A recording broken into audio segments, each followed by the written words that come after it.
मित्रों नमस्कार। इस वीडियो में हम सभी लोग संस्कृत व्याकरण से पंचदश प्रश्नोत्तरी को पढ़ रहे हैं। यह पंचदश प्रश्नोत्तरी का भाग 6 है। इसके पहले भाग 5 हो चुका है। यदि उसको नहीं देखे हैं तो प्लेलिस्ट में जाकर के देख सकते हैं। आइए वीडियो को शुरू करते हैं। देखते हैं, पहला प्रश्न इसमें है, प्रातिपदिकार्थ में कौन सी विभक्ति होती है? प्रातिपदिकार्थ में प्रथमा विभक्ति होती है। इसका सूत्र है प्रातिपदिकार्थ लिंग परिमाण वचन मात्रे प्रथमा। दूसरा प्रश्न है, परिमाण मात्र का उदाहरण है। द्रोणोव्रीहि। द्रोणोव्रीहि यह परिमाण मात्र का उदाहरण है। परिमाण मात्र में भी प्रथमा विभक्त होती है। यदि इसमें पूछा जाए कि द्रोणो शब्द में किस सूत्र से प्रथमा विभक्त हुई है तो कहेंगे परिमाण मात्र में। और व्रीहि शब्द में किस सूत्र से प्रथमा विभक्त हुई है तो यह प्रातिपदिकार्थ मात्र से प्रथमा विभक्त हुई है। तीसरा प्रश्न है, आकथितम चा सूत्र किसका विधान करता है? तो कर्म संज्ञा का विधान करता है। आकथितम चा कर्म संज्ञा का विधान करता है। इसमें चौथा प्रश्न है, कितने द्विकर्मक धातुओं के योग में गौण कर्म की कर्म संज्ञा होती है? तो इसमें 16 द्विकर्मक धातुओं के योग में गौण कर्म में कर्म संज्ञा होती है। अनुक्त कर्म में कौन सी विभक्त होती है? द्वितीया विभक्त होती है।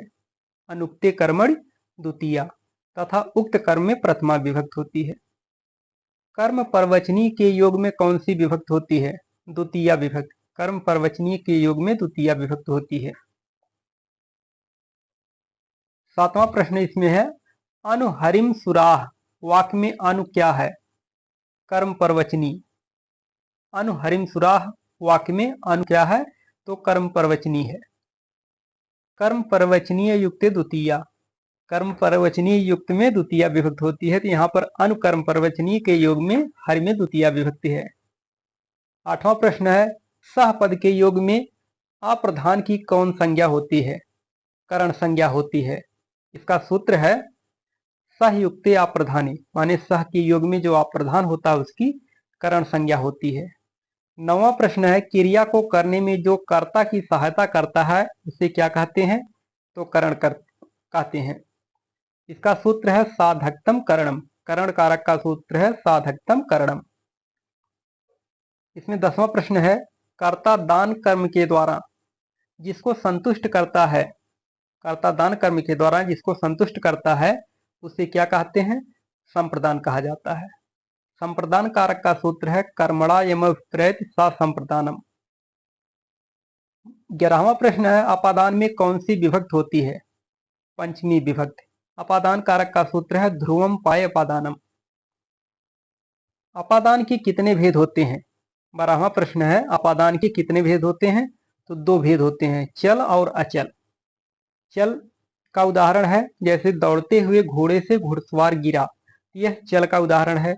और पेड़ से पत्ते गिरते हैं तो यहाँ पर पेड़ अचल का उदाहरण है।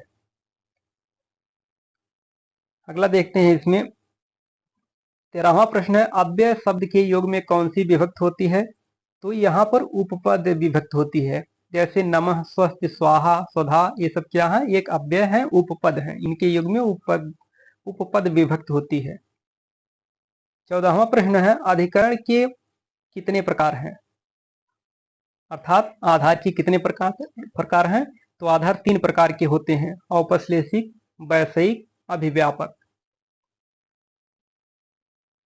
औपश्लेषिक का उदाहरण है कटे आस्ते, चटाई पर बैठता है। वैषयिक का उदाहरण है मोक्षे इच्छास्ते, मोक्ष की इच्छा करता है। और अभिव्यापक का उदाहरण है तिलेश तैल्यम। अधिकरण कितने प्रकार के होते हैं? तो 3 प्रकार के होते हैं। 15वां प्रश्न है, संबंध की कितने भेद होते हैं? तो संबंध के भी 3 भेद होते हैं। संबंध 3 प्रकार के होते हैं, कार्य कारण संबंध, जनक जन्य संबंध तथा स्वामी भृत संबंध। इस प्रकार से इस वीडियो में 15 महत्वपूर्ण प्रश्नों को पढ़े हैं। यदि वीडियो पसंद आई तो वीडियो को लाइक करें, शेयर करें और चैनल को सब्सक्राइब करें। वीडियो देखने के लिए धन्यवाद।